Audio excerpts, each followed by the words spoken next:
Corona 911, what's the address of your emergency? We heard gunshots. I'm at Costco on McKinley. There was gunshots. Two people were down. There were shots fired. The calls you just heard were recorded on June 14, 2019, and originated from a Costco superstore in Corona, California. The recording captured a chaotic situation unfolding around 7:30 p.m., with reports of shots being fired inside the store. As the situation escalated, police officers arrived at the scene with backup. Upon entering the store, they found a 32-year-old LAPD officer, Salvador Sanchez, lying on the floor. This footage might lead you to believe the 32-year-old man on the floor was simply a victim or an innocent bystander. However, the truth behind this shocking incident is far more complex. I thought I got shot. I still feel pain on the side of my head. The officer, Salvador Sanchez, was actually the one who fired the gunshots. Not just once or twice, but a staggering 10 times. Tragically, these shots resulted in the injury of a family of 3, a son, his mother, and his father. Officer Sanchez, not to shoot twice. I begged and told him not to shoot. I said, we have no guns and my son is sick. He still shot. June 14, 2019, around 7:30 p.m. at the Costco Wholesale in Corona, California. The French family, consisting of 32-year-old Kenneth French, his mother Paula French, and his father Russell French, were just going about their usual shopping routine. As they looked around the aisles, they came across a food sample table offering sausages. At the same table stood off-duty LAPD officer Salvador Sanchez. He was holding his 8-month-old son Noah and seemed to be a caring father interacting with his child. For reasons unknown, Kenneth French suddenly attacked Officer Sanchez. It's unclear the exact nature of the attack, but it could be described as a push, slap, punch, or some other kind of physical contact. This unexpected act caused the officer to lose his balance and fall to the ground, dropping his baby and possibly hitting his head in the process. Upon arriving at the scene, officers found Officer Sanchez visibly shaken and disoriented. Sanchez claimed he suffered a concussion from the fall, which left him disoriented and scared. In this state, he says he pulled out his gun, wanting to protect himself and his young son Noah, whom he had dropped during the fall.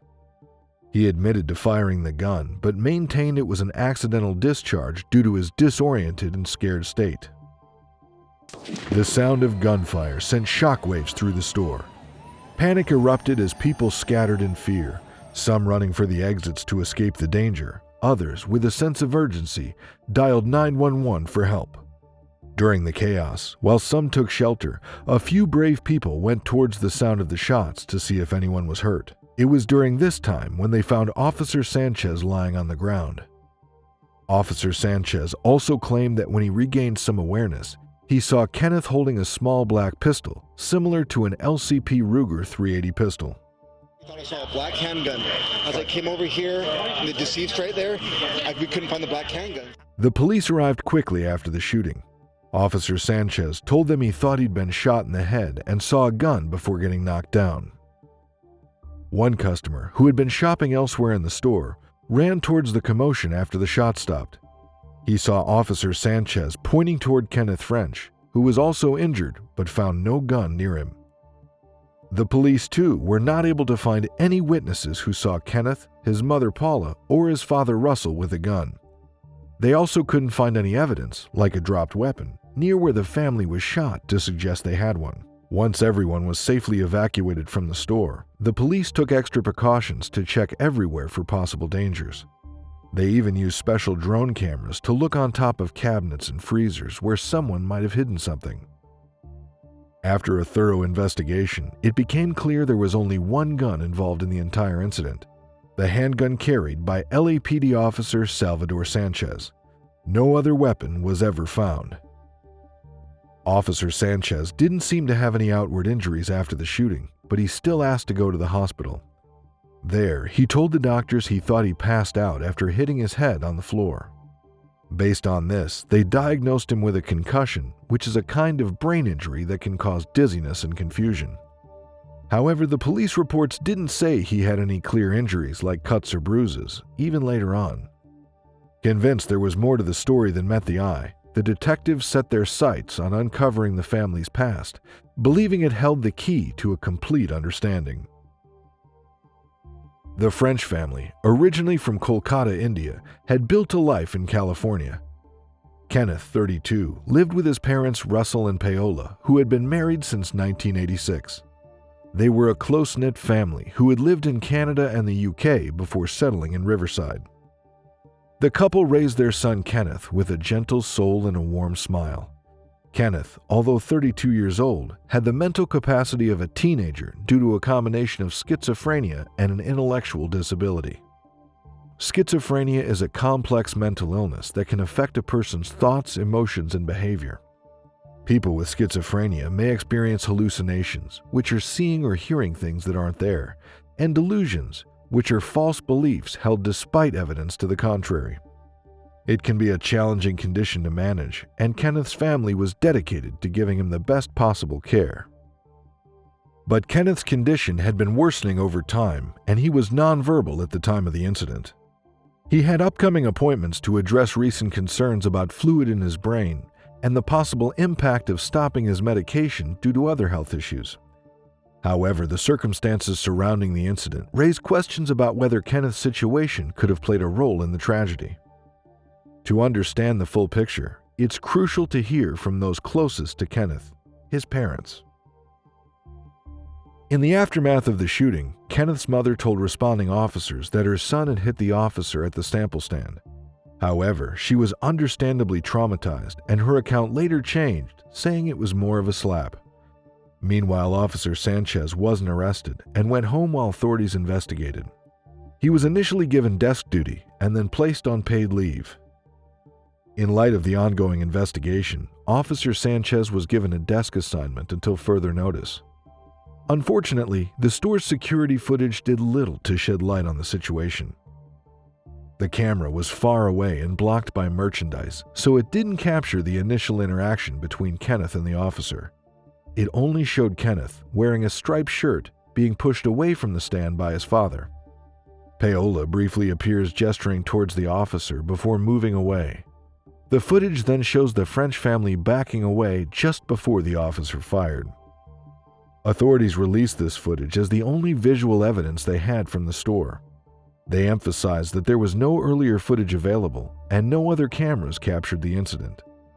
This was especially shocking for a crowded store like Costco, with people walking in various directions, browsing through aisles, and stopping by sample stands. With only one camera and its limited view, large sections of the store remain unseen. While the footage provided a frustratingly limited window into the event, investigators weren't ready to give up just yet. Through careful analysis, they managed to get some valuable pieces of information from the grainy frames. They determined that a mere 3.8 seconds passed between Officer Sanchez falling to the ground and opening fire. This incredibly short time frame, barely enough time to blink, raises serious questions about what happened during those critical moments. As previously mentioned, Officer Sanchez fired a total of 10 shots during the chaotic encounter. 4 of them struck Kenneth, 3 bullets ripped through his back, and another pierced his shoulder. His parents, Paola and Russell, were also caught in the line of fire. Paola was wounded in the back, and Russell lost a kidney after being shot in the abdomen. The remaining 4 bullets lodged themselves in display cases, a grim reminder of the senseless violence that erupted in the familiar aisles of Costco. While no one else was physically harmed, the emotional toll was devastating. Russell and Paola spent months in the hospital, enduring surgeries and treatment for their injuries. But for Kenneth, there was no recovery. Witnesses recounted holding his hand, feeling the warmth fade as the 32-year-old man, a man with the mental capacity of a teenager, slipped away. His gentle smile, his struggles, his life, all silenced in a mere 3.8 seconds. The loss of Kenneth on June 14, 2019, a son, a brother, and a friend, cast a deep shadow on his family and the community. His absence left behind a void filled with only the echo of unanswered questions and the weight of unimaginable grief. The French family spent 2 long months in the hospital recovering from their injuries. After being discharged in July 2019, they decided to speak up about their ordeal. They hoped that by sharing their story, they could convince the Riverside County District Attorney's Office to file charges against Officer Sanchez. Facing public pressure and the family's pleas, the District Attorney's Office presented the case to a grand jury in September 2019. However, the jury ultimately decided not to charge Officer Sanchez. This decision was another crushing blow for the French family. Just 1 week after leaving the hospital and finally holding a funeral service for Kenneth, they were forced to confront this new reality. Still deeply grieving and emotionally drained, they held a press conference to express their disappointment. Family has just taken another blow, and we have lost complete faith in the U.S. justice system. Salvador Sanchez was clearly in the wrong, as he was not in imminent danger to fire 10 shots at an entire unarmed family. I begged and told him not to shoot. I said, we have no guns and my son is sick. He still shot. They believed the city of Los Angeles, where Officer Sanchez worked, shared the blame for their tragedy.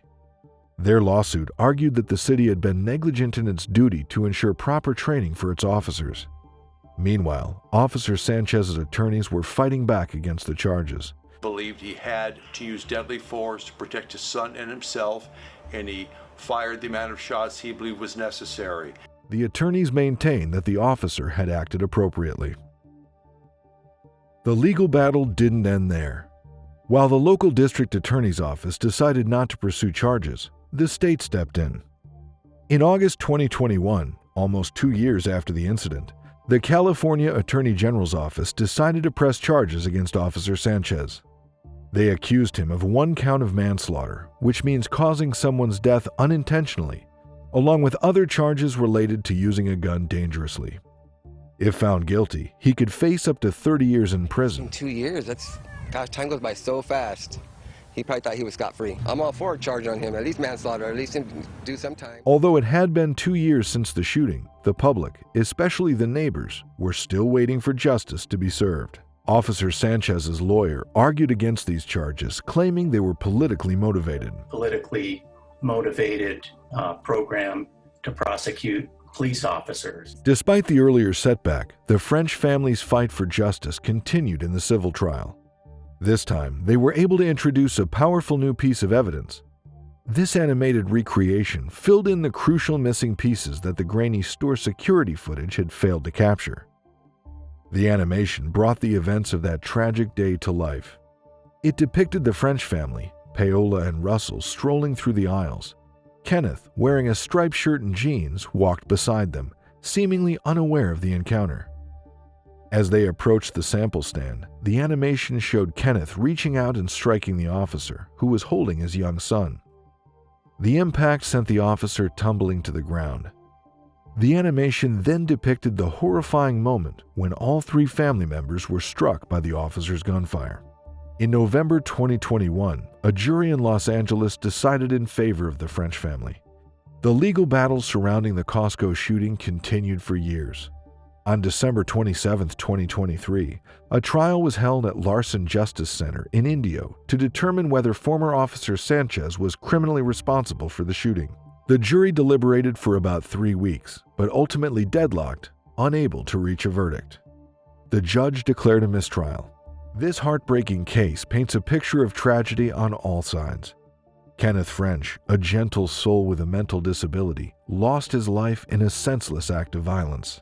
On the other side of the gun, a father and police officer, Salvador Sanchez, acted in what he believed was necessary to protect himself and his young son.